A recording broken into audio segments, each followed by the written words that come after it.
Hey, it's Vanessa, the Crafty Gemini, and in this tutorial, we're making some fun and spooky quilt blocks. I want to show you how fun and easy it is to make this type of a quilt block. So let's talk a little about it. We have a fussy cut motif, in this case a skull in the center. Then we have a contrasting fabric that is at an angle pieced to all four corners so that this looks like a square set on point inside of another square of fabric. And then the strips that go around all the four sides and continue to build out like this are just log cabin strips that we're going to attach. This is a really fun technique to use, and it doesn't have to be set to specific dimensions. You can decide all the dimensions as you go. So let's talk a little bit about it. First, you're going to need some type of a fabric like this one that has a design motif or something in the fabric that you want to fussy cut out specifically. So if we have a look at this fat quarter of these skulls, super fun, cool fabric here, perfect for Halloween decor. You can see that there is a black background with other stuff going on, but we want to focus mostly on these skulls. They're facing different directions, they're angled differently, and they of course are different sizes, which is not going to affect. We can get a different look for each one of the quilt blocks that we make by selecting, which ones we want and cutting them out, okay? So real quickly, I'm going to show you some of the ones that I have already cut out so you can see they don't have to be perfectly square. They don't have to match a specific dimension or anything. You can see this one has more space around it. This is a rectangle version of the exact same skull. So you can just cut around it, leave a little bit of space so that as you continue to piece more fabric to it, you don't cut off what you're trying to show, right? What the fussy cut image is. In this case is our skulls. So if you have a large scale print that has some cool stuff that you want to cut out like this, go ahead and grab it because this is going to be a fun technique for you to try.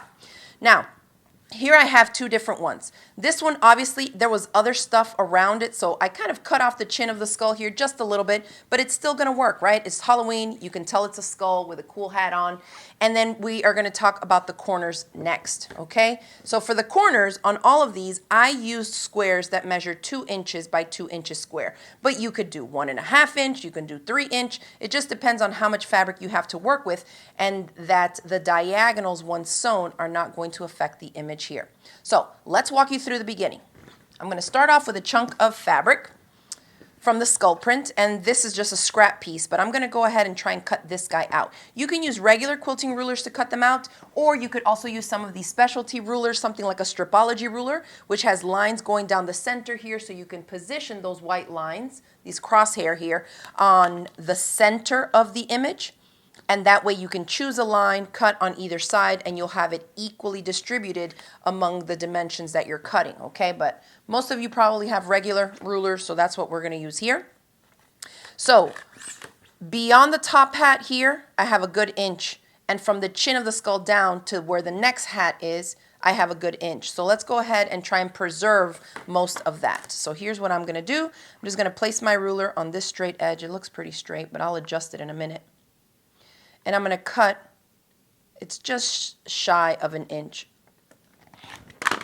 over from the hat, okay? So all this space here. Let's turn it over.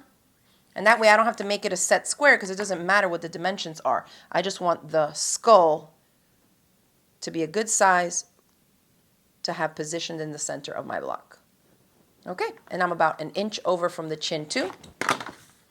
So there we go. Now we need to clean up the sides because they're not perfectly square. So now I'm just kind of eyeballing. This is about 4 inches. And I'm going to run the 2-inch line right down the middle. That's nice and straight there. And then let's clean up the opposite side. Same thing. That 2-inch line running right down the middle-ish. They don't have to be perfectly balanced. And so then the width, the final width ends up being 3 3/4. On this one, and you can see that guy's pretty good and centered there. Now, I love these fabrics, and I went ahead and put together some fabric bundles for you. They're from different manufacturers and different collections. I just picked them out because I want to work with them, and if you want to get your hands on them, I think we might still have some in stock in our online shop. Check the link in the description box below. All right, so let me show you how to snowball the 4 corners of a square or a rectangle here so that you end up with that center portion of your quilt block looking like you set the inside fussy cut piece on point inside of another square, okay? So you're going to use a contrasting fabric that's really going to pop next to your center motif fabric here. I cut out 4 squares that measure 2 inches by 2 inches. And all we're going to do is flip the square pretty side face down, match it up on one of the corners so that the raw edges align at the top and on the side. And then we're going to place a pin. And I'm placing my pin along this top right side edge because we need a ruler and something to mark with. You are going to draw a line from the top left point of the top square here that we just placed to the bottom right corner, that diagonal, okay? And this is where you're actually going to sew. Okay, how does that work? Well, when we sew there, then we're going to come in here and trim away the excess. And when you flip this back, what you're going to end up with is a square that matches right here. And that's going to be the first snowballed corner of your center fussy cut skull. Okay, you're going to do that there. The opposite corner here, you're going to do the same thing. 2 inches by 2 inches is what I use for these. Notice, because our block is narrow, these two overlap here. So what does that mean? I can't really position all 4 of the squares at once to go to the sewing machine at one time. So instead, I prefer you do 2 at a time. Okay? Now, the angle for this one is not going to go in the same direction as this because this is not a corner. This is the center of our block. So instead, it needs to go from here to here. And once you get good, you don't even have to draw these lines. You can just pin it, take it to the sewing machine, and eyeball the diagonal, which is what I'm probably going to do for most of these, okay? So place a pin here. Same thing. You can always audition it before you sew it, okay? If you draw the line, go like this and say, pretend there's stitching there. Once I flip this back, is that the way that I want that corner to be? The answer is yes. You're good to stitch it and move on. Okay, nice short stitch length. I have my needle in the center position. I'm going to drop the stitch length to 2 millimeters long, and we're going to start, I'm not even back stitching, straight down this diagonal and straight down this one as well.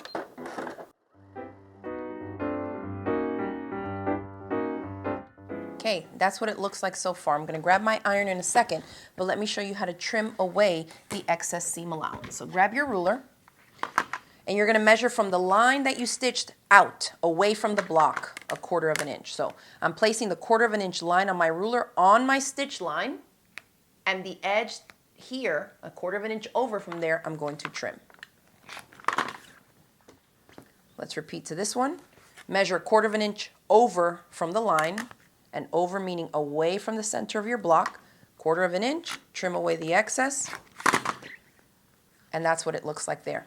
So now you're going to press this back to reveal the finished corner, okay? You can finger press it first, press it with your iron, and if you have a tailor's clapper, make sure to grab it. Ta-da! Look how cute that looks. Actually, even if you left these 2 corners not done, that would be a cool little pieced block, huh? And then you could just start framing it out with the log cabin strips. But anyways, we're going to keep it the same way that I've been doing it for the other one. So let's go ahead and repeat these steps to attach the other 2 squares to the opposite 2 corners in the same way. The trickiest part, I think, is remembering that that diagonal needs to go from one outer edge down to one side edge, okay? You never want to sew from inside of the block. In other words, for this guy, I'm going to sew from here to here, right, this way. And for this one, the mirror image of that. So I'm going to sew from here to here.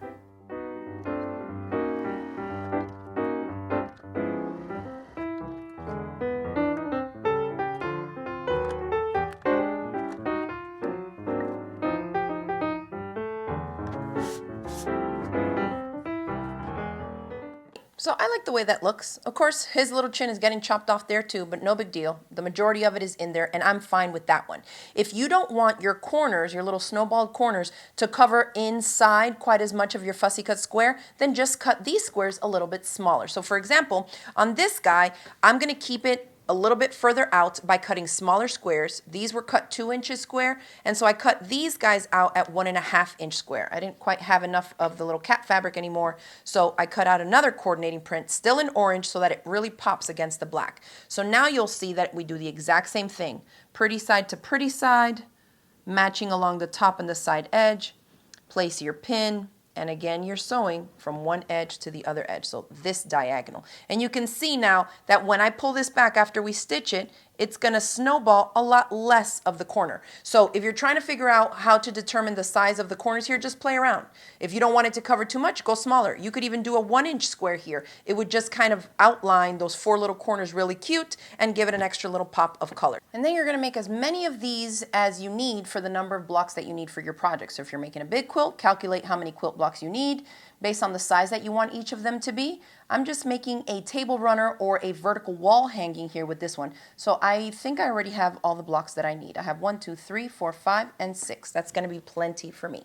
All right, I think you get the idea how to make that first interior square, all right? Now we're gonna get into cutting out strips of fabric. So decide what is the next style or type of fabric that you wanna put next to the fabric that's in the corners, right? Something that's gonna contrast. So for me, notice I went here with a black and white. So this is dark, but this is lighter than this, but it's still kind of dark. So I want to go with something bright that's going to pop and really frame this out in something lighter. So I think I'm going to go in with this little spider print next to that. Let's see how I like the look of that. This is a little bit dark.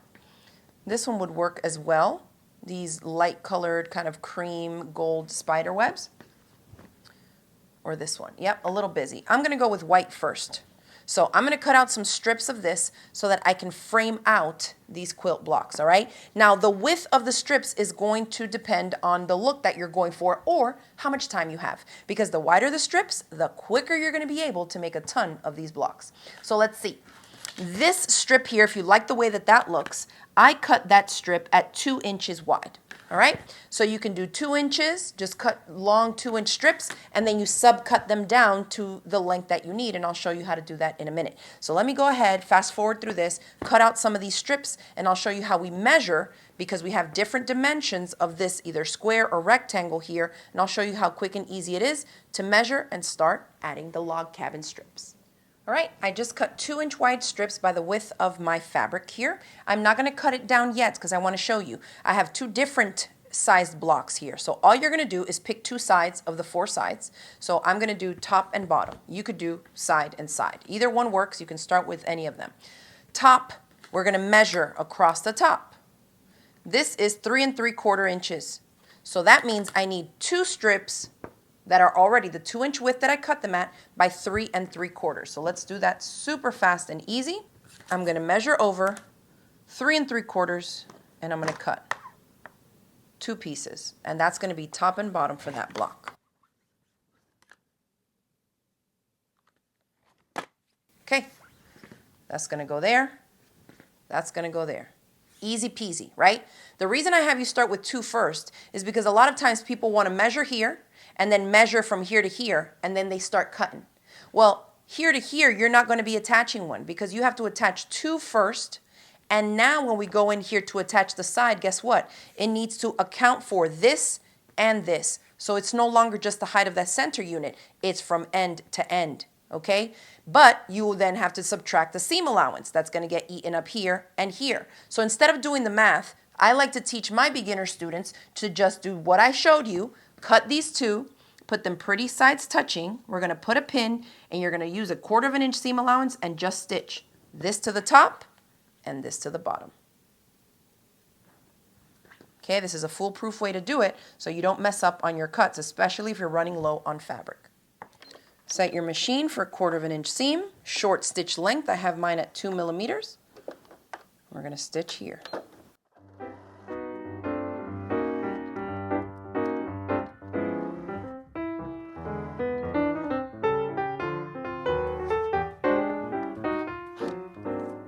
All right, cute, right?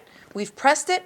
I pressed the seam allowances away towards those top and bottom borders, and now you don't have to do any of the math. Now all you got to do is just measure. Whatever it finished, regardless of your seam allowance, whether it was consistent or not, you know that you can measure from bottom, top and bottom, and cut yourself a strip that measures whatever this is. So that's 8 inches. I'm going to cut out 2 strips now that are 8 inches, one for this side and one for here. And now you easily attach these guys here. Look how cute that's going to look. Pretty sides touching. Place your pins, 1/4 inch seam allowance, and stitch it down.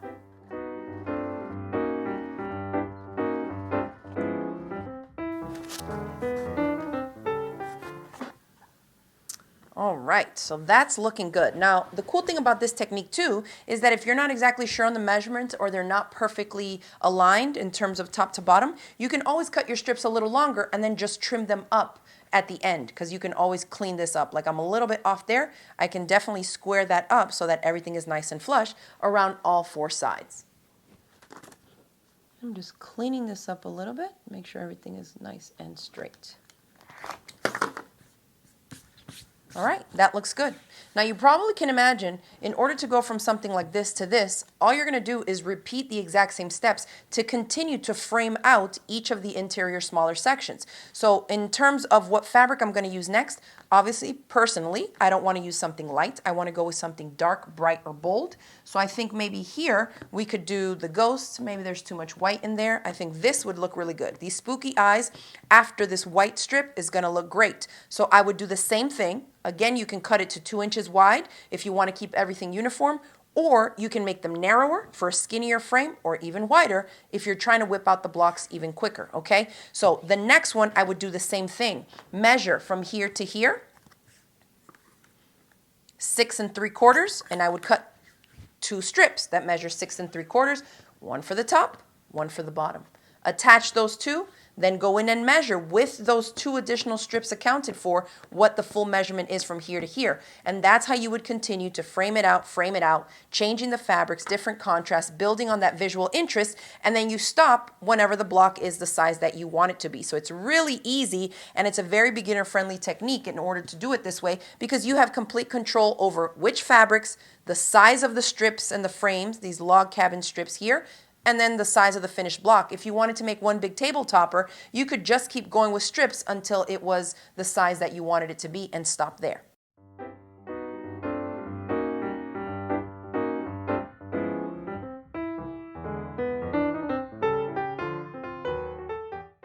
Okay, here are 3 of the blocks, and I'm making this into a long hanging wall hanging instead of a table runner. So you'll need to decide how you want to use your finished quilt and decide which way to orient your blocks. For me, because I'm going to line them up this way, I want the directionality of the skull going up and down, right? If I was going to use this as a table runner, that would be used this way, and then I wouldn't want all my skulls to be sideways. In that case, you would want to orient your blocks this way, which you can see then this guy would be too tall. So if I was planning to make a table runner, I would not have attached this outermost orange border, okay, because that added more height to it. But because I'm going to be using mine as a long narrow wall hanging for a little chunk of a wall that I have next to my pantry in the kitchen, I'm going to orient them like this, and all I care about is that they match up along this dimension, right? This one is a little taller than the other 2 blocks, so all it's going to do is add a little bit more length to the wall hanging, and I'm okay with that.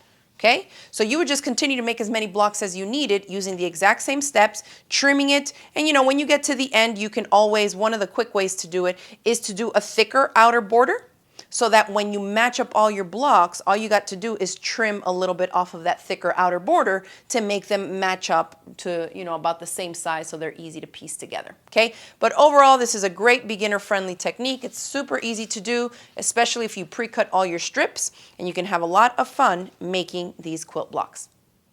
So that's it for this tutorial. I hope you enjoyed learning how to make this fun quilt block with the square and a square fussy cut center and adding these log cabin strips. You can obviously keep going and make the blocks as big or as little as you'd like. If you give this quilt block a try, let me know in the comment section below, and I will see y'all in the next video. Bye.